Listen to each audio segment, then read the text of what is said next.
Hello, AP World historians. I hope you're doing well. We got a special guest this week. This is my expert on the commercial revolution. This is Bader. Hello, Bader. Hello, people. So he's going to be joining me here. He should probably be asleep in like a second, so we'll see. He likes to sit in laps, so he is a sweet boy. Listen, last time we were talking about a very depressing subject, which was slavery. And as we wrap that up, then we moved on to Europe. So we are going to continue on with the same note set. Again, this is 4.4 to 4.8. So we are going to move on just a little bit and talk a bit about what's going on there. Does that sound good, Bader? Yes, it does. All right, cool. So let's get past some of the things we were talking about last time. And when we stopped, we were talking about the Treaty of Tordesillas. So the Treaty of Tordesillas, again, is that division between the Spanish and the Portuguese. This is an example where we're starting to have some of these European conflicts and struggles and things against each other. And we're going to see a whole lot more of that as we come forward, okay? But let's take a look now at sort of what is going on in the New World a little bit here. So again, as we mentioned before, gold is not really going to emerge in this area. There is gold in the Americas, obviously in California, where we have our gold rush and so forth, and in a few other places. But in general, silver is the big place where they're going to get it. A lot of the gold that we have has to be mined in like certain ways.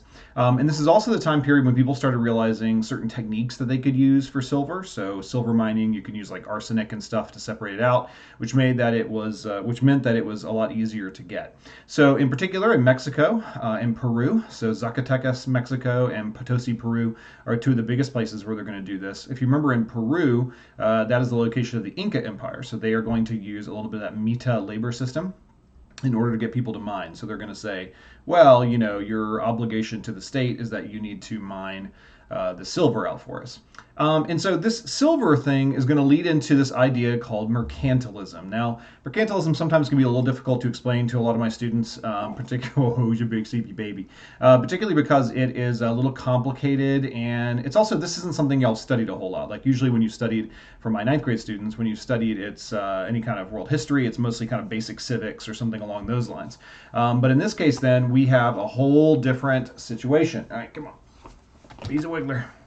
Okay, so we have a whole different situation that is going on here. So this is macroeconomics, right? This isn't something as simple as like, what's your budget or something. This instead is about like, how do countries organize their economies and what are they going to do with those economies. So in this case then, mercantilism is an economic theory that privileges the government in the economy. It is enforced through government monopolies on business and through colonial development and protectionism. So what that basically means then is that currently we have a capitalistic form of government. We may do certain things for the benefit of the country. So if we do things like Social Security, or if we have a few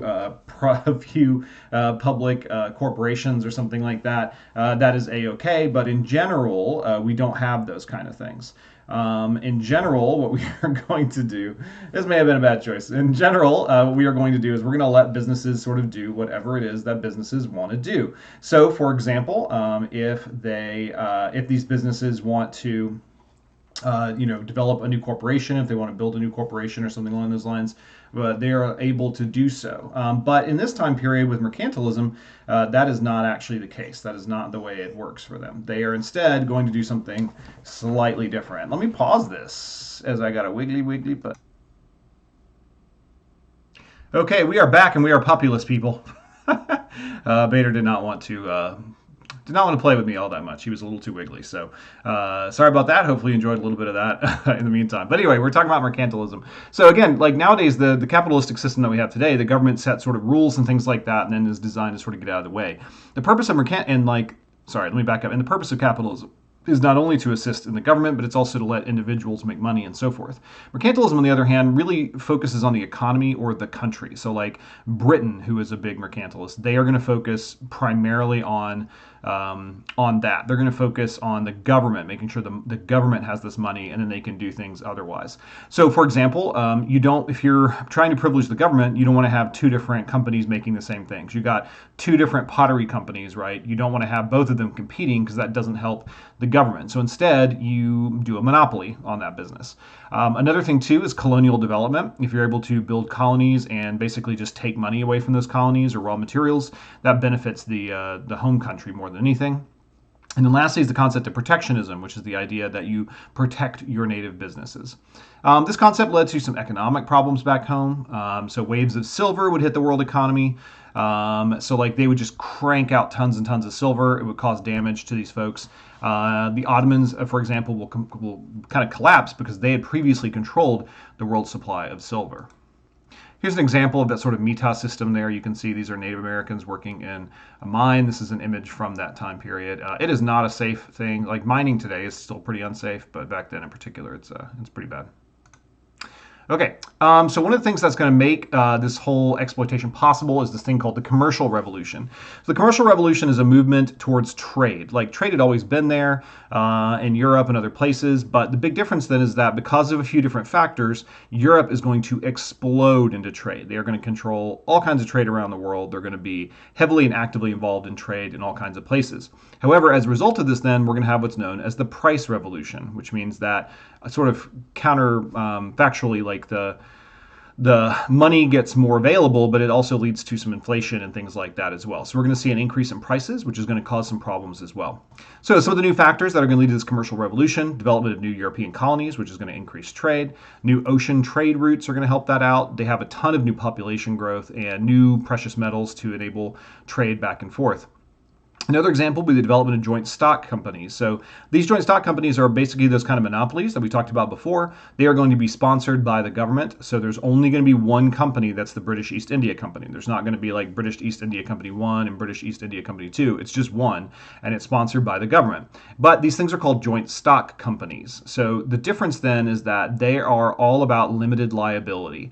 So if you own a private business, right, like let's say I own Osborne Co. and I end up getting in a whole bunch of debt and I have a hard time paying it off. If it's a private business, then theoretically they could go after my other assets, so my house or car or whatever, my 401k or something, right? So the benefit then of being in a limited liability company or a corporation is that you are only responsible for what you put in. So if I put in $1,000 into a company, like buying a stock or something, then that money could be lost. I could lose all that money because the stock goes down, but they can't come after my house or anything, right? So the benefit of these joint stock companies and this limited liability is that there's a lot more incentive to invest money. So the British East India Company needs money to be able to go do their exploration and so forth. Well, how are they going to get it? Well, people can purchase stock in their company and then they can get money out of it later on. So that's the benefit of these limited liability companies. However, these things are going to lead to things like financial bubbles that will destroy healthy economies. Like people basically will just start investing in certain things very poorly. The tulip mania, for example. I'm recording this right now as the whole not GameSpot. Yeah, anyway, you know what I mean. The company, GME, the company, GameStop, that's it, that is being currently blown up on Reddit and so forth. I mean, these are some of the issues and things that can occur because more people are involved in these sort of stock markets and stuff, and that can be problematic. Here's one example. It's called the South Sea Company. It was one of the companies that was done up by the government. And here we see the amount of money that's being pumped into it. So 2/9/1720, we start to see a little bit of going up and up and up. And so by the time we get to 7/9/1720, that has increased almost sevenfold, I guess, 700% up there. And then it will have just as rapid of a decline. So huge amounts of money going down after that. This is just an example of some of the things that can happen in sort of a poorly regulated economy like this. All right. Trade was maintained with these new monopolies. So certain companies like the British East India Company are going to control trade in the areas that granted them. In Spanish America, the areas that are of control are going to be divided up into these things called viceroys. Roy meaning like king, vice meaning like assistant king. So basically these are going to be governors of these regions appointed by the crown. However, there's a lot of problems with these viceroys. They end up being corrupt and doing terrible things. So what happens then is that the government, the king and queen, set up what are called audiencias. These are kind of like courts for the locals. So like if somebody treated you really badly, who was a viceroy, and you had no way to deal with it, you could go to audiencia and they could potentially put the person on trial or try to contain some of their bad stuff that's going on. Spanish are also going to set up a new system of class in the New World. Okay, so this occurs everywhere and to some degree or another. Like the British, for example, basically have like British people, and then they have sort of everybody else.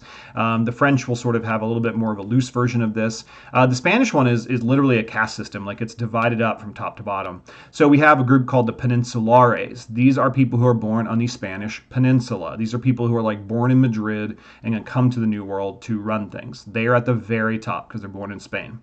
Creoles or Criollos are going to be the next step down from that. These are people of pure Spanish descent who are born in the New World. And these two groups don't like each other very much. Like the Creoles feel like they need to be in charge. The Peninsulares think they're country hicks. So they have a lot of disagreements with them. And that will come into play later on when we talk about things like the revolutions in Latin America. Then we are going to have what are known as the castas. These are people of mixed race. So we will have a couple different things here. It's important to understand that this is a historical term. So like these names here are not really used, like particularly the word mulatto is not an appropriate term in America today. I don't think I've ever heard Zambo, but I doubt it is too. Mestizo is a little more iffy, but regardless, it's important to understand that these are not terms that you should use in everyday life. They are instead historical terms based around these castas. So these castas then, mestizos, are going to be people of European and European and Indian ancestry. Mulatto would be people of European and African ancestry, and Zambos are people of a Indian and African ancestry. And they will also be sort of like laid down in that kind of like list too, right? Like mestizos were the next, then mulattoes, then Zambos at the very bottom. We also have some examples of resistance. So the Pueblo Revolt is an example of a resistance to Spanish rule. Also, Metacom's War in New England was a revolt against English authority. So much like we saw the conflicts with slavery, where people were revolting against slavery, we also are going to see examples here too, where we have revolts against these kind of rules also that are not like related to slavery, but they're Native American groups or others. This is a good example here of this list here. So again, Peninsulares at the top, Creoles, then mestizos and mulattoes, then we have native Indians and black slaves at the very bottom, and of course admixtures of those two would be there as well. Don't forget, like today, like this varies over time. So like if you're like, well, wait, I thought this person was here or whatever. I mean, you get the point, right? Like Peninsulares are at the top, then Creoles, then we have people of mixed race are going to be down below that. It changed a little bit over time. It's not always ironclad, but same kind of concept. Here we have an example of what the world looked like back then. So we have the viceroyalties there in different places. So viceroyalty of New Spain, New Granada, Rio de la Plata, etc. And then you would have like sort of overlapping areas there for audiencias as well. This guy over here on the right is one of the leaders of the Pueblo Revolt, Pope. He is one of the statues in the Capitol Rotunda that is there for New Mexico. All right, lastly, let's kind of look a little bit further afield than the Americas, though they have obsessed us a little bit there. Let's take a look at a couple other things that are going on. Japan and China were kind of pulling into their worlds. So we know China had our good friend Zheng He, who is exploring, but then they have pulled things in again. Also, Japan then will have a whole lot of Europeans coming to do trade, and they are unhappy about this. So they're going to restrict trade and foreign influence. Japan will just flat out ban Christianity. There actually will end up being a number of martyrs who are killed by the government for their Christianity. And then Europeans will only be allowed to trade at one city, which is Nagasaki. They have a very contained area there. And they actually generally liked like Dutch people more because they didn't tend to proselytize Christianity. China, under the Manchu Qing, are going to suppress the native Han people. So Han are the majority ethnic group in China even today, but these Manchu will not like that, and so they will try to kind of put them down into various situations. In Russia, serfs are going to be even more tightly controlled than they were, even though in some places they were freed, such as with the Cossacks. Yemelyan Pugachev is going to lead one of these rebellions against the central authority. In the Mughal Empire, we know Akbar was known for his tolerance of Hindus, so we've talked about him before, but this is just sort of in the same time period. And lastly, the Ottoman Empire is going to have a lot of more tolerance in some ways, particularly for Jewish people. So the Spanish expelled the Jews, and the Ottoman Empire was welcoming to have them come to them. These Jewish people had a variety of different skills and talents that the Ottomans were more than willing to bring them in. In the Ottoman Empire also, women in the harem had great power, including one of these, Roxolana, who was a wife of Suleiman. We tend to think of the harem as this sort of like very cloistered, very kind of like, powerless area, but in reality, harem politics was super important. Like it had a lot to do with who was going to be the next leaders and all kinds of other stuff like that. All right, folks, sorry we don't have a puppy here at the end, but we had one in the beginning, but puppies are wiggly. So hopefully this helped you out a little bit with some details and some information, and hopefully you're doing well. Thanks a lot for listening. Bye-bye.